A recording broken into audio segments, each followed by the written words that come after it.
नमस्कार बंधुरा आपनारा देखছেন आकाश इन्फो यूट्यूब चैनल। तो बंधुरा पश्चिमबंगे पिछिए जेते चलेছে भोटार भेरिफिकेशन प्रक्रिया। এইমাত্র নোটিশ দিয়ে জানালো নির্বাচন কমিশন। ফের নতুন করে ভোটার লিস্ট প্রকাশিত করবে নির্বাচন কমিশন। তো বন্ধুরা এই বিষয়ে নির্বাচন কমিশনের তরফ থেকে কি ঘোষণা করা হয়েছে এই ভিডিওতে আমি আপনাদের বিস্তারিতভাবে জানিয়ে দেব। তাই বন্ধুরা ভিডিওটি একটু স্কিপ না করে পুরোটা দেখবেন। আর ভিডিওটি দেখার সাথে সাথে যদি আপনি আমাদের চ্যানেলে নতুন এসে থাকেন তাহলে ভিডিওর নিচে যে সাবস্ক্রাইব বাটনটি আছে সেটি ক্লিক করে চ্যানেলটিকে সাবস্ক্রাইব করে দিন। আর পাশে থাকা নোটিফিকেশান বেলটি অন করে রাখুন এই ধরনের গুরুত্বপূর্ণ ভিডিও সবার আগে পাওয়ার জন্য। তো চলুন বন্ধুরা ভিডিও শুরু করা যাক। দেখুন বলা হয়েছে নির্বাচন কমিশন পশ্চিমবঙ্গে বিশেষ নিবিড় সংশোধন প্রক্রিয়া বা এসআইআর শুরু করার প্রস্তুতি নিলেও তা আপাতত পিছিয়ে যেতে পারে। কমিশন সূত্রে খবর এই বিলম্বের প্রধান কারণ হল 2002 সালের বহু বুথের নথি খুঁজে না পাওয়া। এর ফলে রাজ্যের মুখ্য নির্বাচনী আধিকারিক 2002 ও 2003 সালের ভোটার তালিকা মিলিয়ে একটি চূড়ান্ত তালিকা প্রকাশের জন্য ভারতীয় নির্বাচন কমিশনের কাছে অনুমতি চেয়েছেন। সেই সঙ্গে বলা হয়েছে এসআইআর প্রক্রিয়া নিয়ে ইতিমধ্যেই জাতীয় রাজনীতিতে বিতর্ক শুরু হয়েছে। বিহারের খসড়া ভোটার তালিকা থেকে প্রায় 65 লক্ষ নাম বাদ যাওয়ায় বিরোধী দলগুলি বিজেপি এবং নির্বাচন কমিশনের বিরুদ্ধে ষড়যন্ত্রের অভিযোগ তুলেছে। এবার পশ্চিমবঙ্গেও একই ধরনের পরিস্থিতি দেখা দেওয়ায় বিতর্ক আরও বাড়ছে। রাজ্যে ভোটার তালিকা শেষ এসআইআর হয়েছিল 2002 সালে। তাই কমিশন সেই বছরের ভিত্তি ধরে কাজ শুরু করতে চেয়েছিল। কিন্তু গাইঘাটা বিধানসভা কেন্দ্রের প্রায় 100টি বুথসহ বীরভূম ও হাওড়া জেলার বেশ কিছু বুথের ভোটার তালিকার খোঁজ পাওয়া যাচ্ছে না।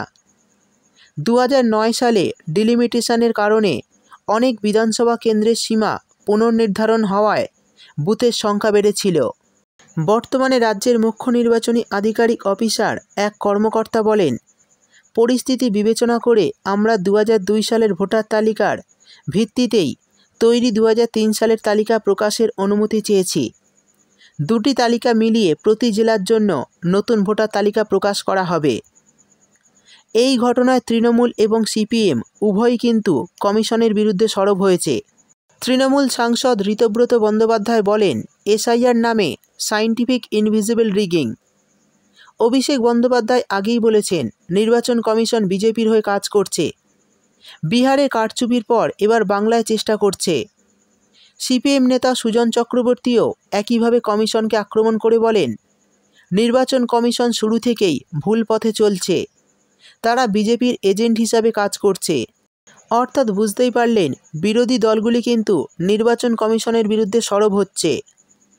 সেই সঙ্গে আরও একটি গুরুত্বপূর্ণ আপডেট জানানো হয়েছে, এটি শুনলে আপনি চমকে যাবেন।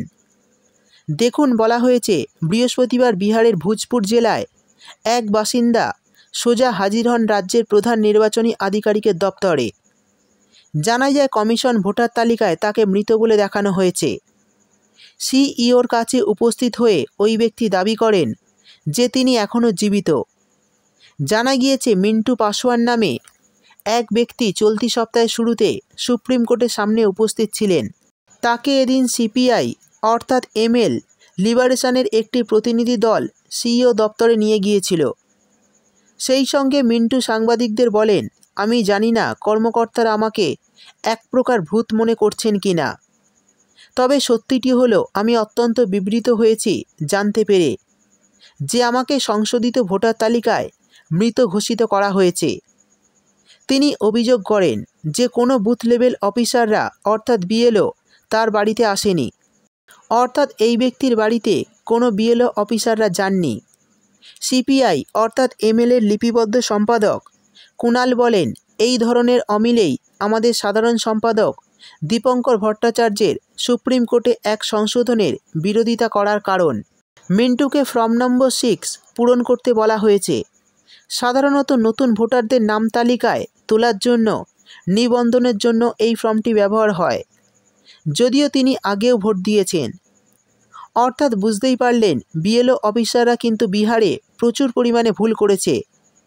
একজন জীবিত ব্যক্তিকে মৃত বলে তালিকায় প্রকাশিত করেছে। সেটি কিন্তু বিএলও অফিসাররা স্বীকারও করেছেন।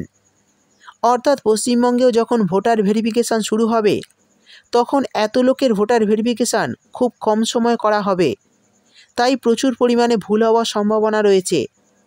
তাই যাদের নাম বাতিল হবে পুনরায় আবেদন করার সুযোগ আপনারা পাবেন, অর্থাৎ আবেদন আপনারা আবারও করতে পারবেন। তো যারা ফর্ম ফিল আপ করবেন এই ভোটার ভেরিফিকেশানের জন্য তারা অবশ্যই কিন্তু ঠিকঠাকভাবে ফর্ম ফিল আপ করবেন। আপনার নামের বানান ভালোভাবে দেখে তারপরে কিন্তু ফর্মটি সাবমিট করবেন। যদি কিছু সামান্য ভুল হয়ে যায় তাহলে নতুন ভোটার তালিকা থেকে আপনার নাম বাতিল হয়ে যেতে পারে। তো বন্ধুরা, এই ছিল আজকের ভিডিও ভালো লাগলে ভিডিওটিতে একটি লাইক দিয়ে দেবেন এবং আপনার বন্ধুবান্ধবদের সঙ্গে বেশি বেশি করে শেয়ার করবেন। ভিডিওটি দেখার জন্য আপনাকে অসংখ্য ধন্যবাদ।